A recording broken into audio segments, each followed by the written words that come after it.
Hello, everyone. The year's almost over. What a crappy year it has been. Um, I'm not gonna dwell too long on all the bad stuff that has happened. I'm pretty sure that more or less every one of you has had to deal with, well, stupid, frustrating, sad, annoying stuff for most of the year. Some more than others. So instead, I'm just going to focus a bit on the highlights of my year, the games I streamed, the games I played, and talk a little bit about them. And also at the very end of the video, I'll give you guys a little bit of a sneak peek for what I have in store for next year. So let's see. At the start of this year, I finally beat Bushbook Hard Mode.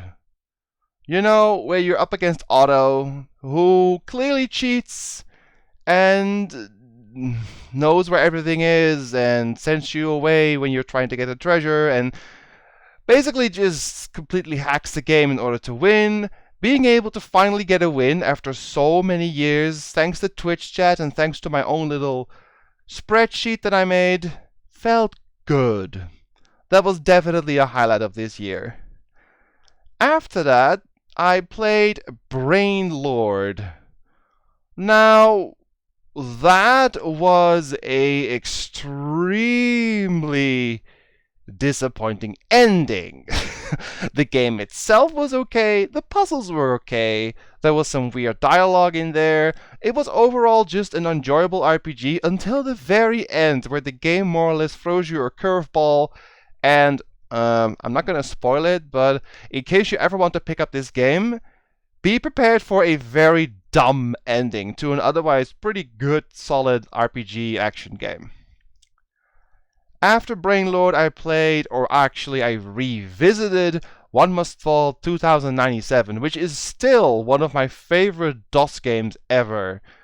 I've played through the tournament mode again, with different bots, depending on what chat wanted, and I was actually able to pull off some destruction modes for the first time, which allows you to get some parts and fight some hidden or secret bosses that I never fought before in my previous playthroughs. So that was a nice change to see. I will probably revisit this game again at some point, and then I'll probably try to go for 100%, because apparently if you destroy every single secret boss, you can get some extra stats or even some extra moves. There is some stuff to unlock, so I'm not completely done with the game yet, although I have played at least 3 complete tournament runs now. One for YouTube, one casually, and one for Twitch. So you can expect some One Must Fall in the future at some point. Then I played Drawn to Life, which was an interesting game. I played it on Twitch, obviously, and Twitch chat gave me input on what to draw, and that made some very interesting / weird / a little naughty stuff to draw. The game itself, though, was kind of cute. But also in this game, the ending was a little unexpected. Like, it wasn't a bad game, but then at the very end it got kind of dark, which you did not I did not expect from a game like that. It was a good game, though, a little grindy near the very end to get everything, but all in all, not that bad. I liked it. I might have to play the sequel at some point, which some people in chat actually recommended to me that the sequel is better than the first one. So, who knows? Have to wait and see. For April Fool's this year, I played Action 52. Every single game on that collection. What else can I say about Action 52? Most of you who have seen my videos, who are on YouTube or are on the internet in general, know about this abomination. So there really are no words to describe how utterly silly this collection is. If you don't know about Action 52, real quick, it's basically a compilation of 52, well, games, and I say games very loosely, that were packed on one package, sold for the NES for about, I think, $200 back then. And like 98% of the games on there are absolute trash. There are like one or two decent games on there, and Cheetah being one of them that has eventually became more or less its own thing, its own meme, got its own sequel. So aside from that, though, it's a compilation of terrible, terrible games. If you want to get a good feeling for this, if you haven't already, check out the Angry Video Game Nerd review on that game. It tells you all you need to know. After that, I played a PC or Steam game, Legend of Grimrock. Now, I have played that game before, casually, but I wanted to share it with Twitch chat because, in my opinion, the dungeon crawling, first person RPG genre is kind of dying out, or you don't really see games in that style anymore. And those are the type of games that I grew up with. I grew up with Eye of the Beholder, with Might and Magic, with Lands of Lore, games like that, and I was drawn to them. I loved that style of gaming where you pick a character or two or three or whatever, gear them up, fight monsters, find loot, have a story, explore dungeons. That was my jam. I absolutely adore that genre. And seeing a game being done as good as Legend of Grimrock in recent years fills me with joy. I'm definitely gonna stream the sequel as well, probably next year actually, because I have played it and I loved it even more. So yeah, that one's coming in 2021 for absolutely sure.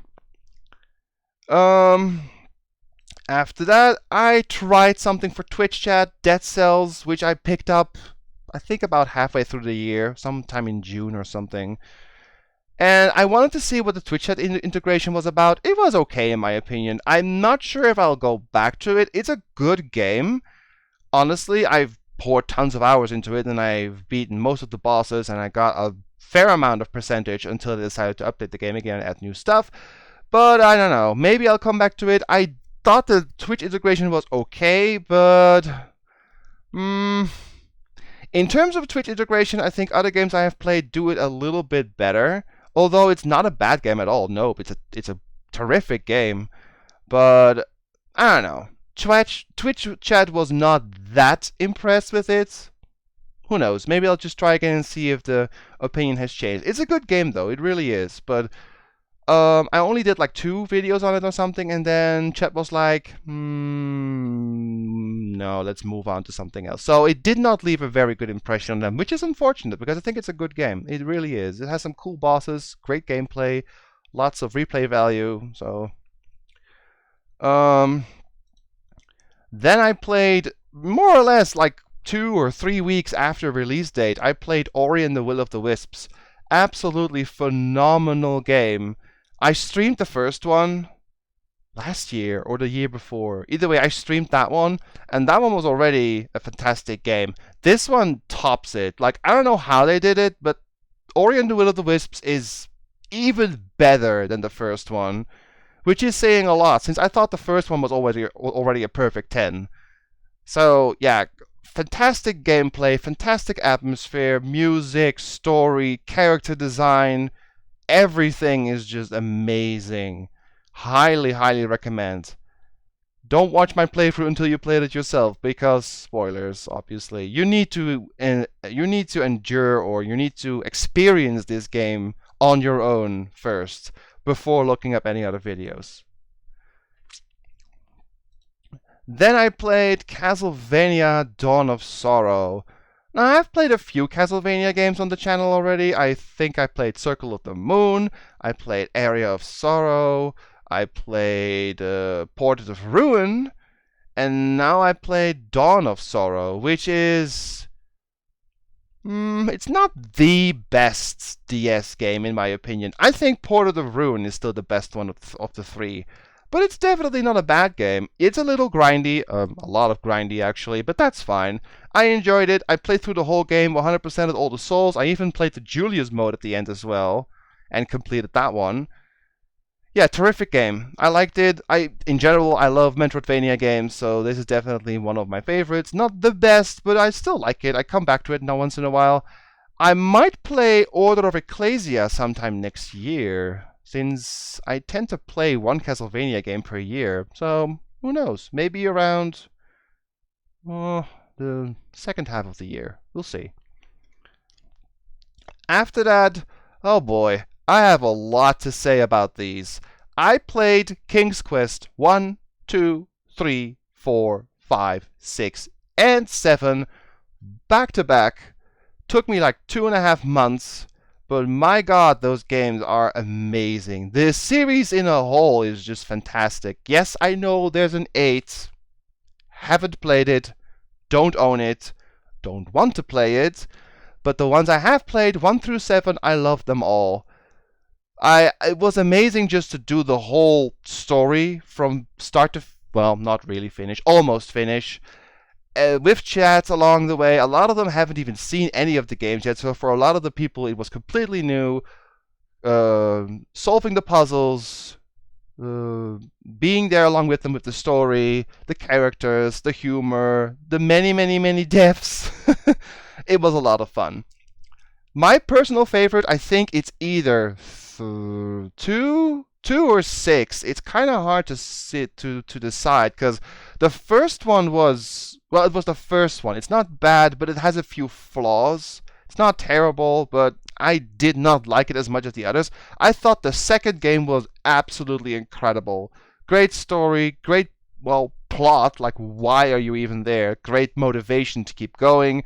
Good puzzles, good villain, not too crazy puzzles. A few things were a little annoying, but not too crazy. And it was just a good setting overall. I love the little valley that changes day and night, and the underwater section, and the sky section, and everything just felt so great. It was really, really well made.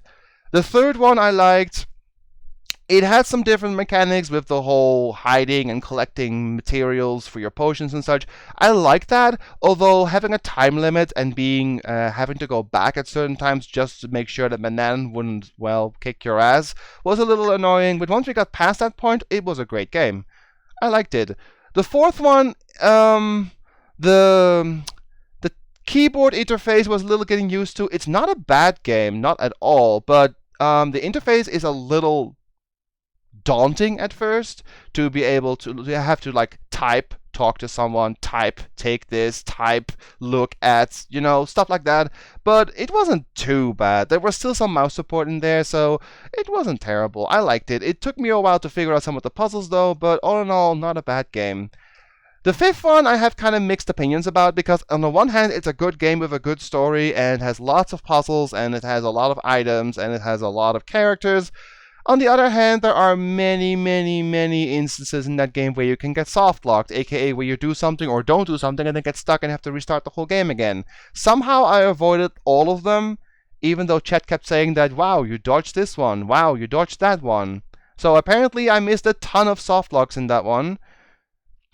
But yeah, not a bad game, not my favorite either, but definitely worth playing.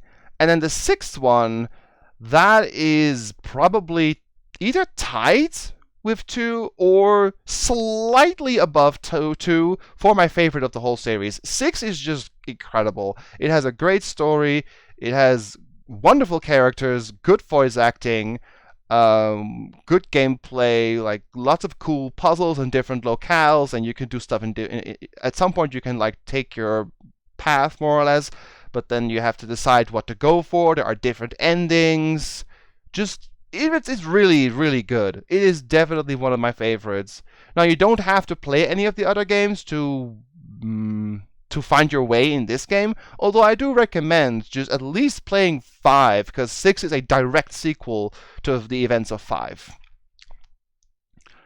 Now, Game 7 has a lot of mixed opinions online. There is a large majority of gamers and fans that do not like 7 because it is goofy, because it looks weird, because it is very different in tone and art style than the last few games, because it has, quote, boring characters, or because it is lazy, it is easy.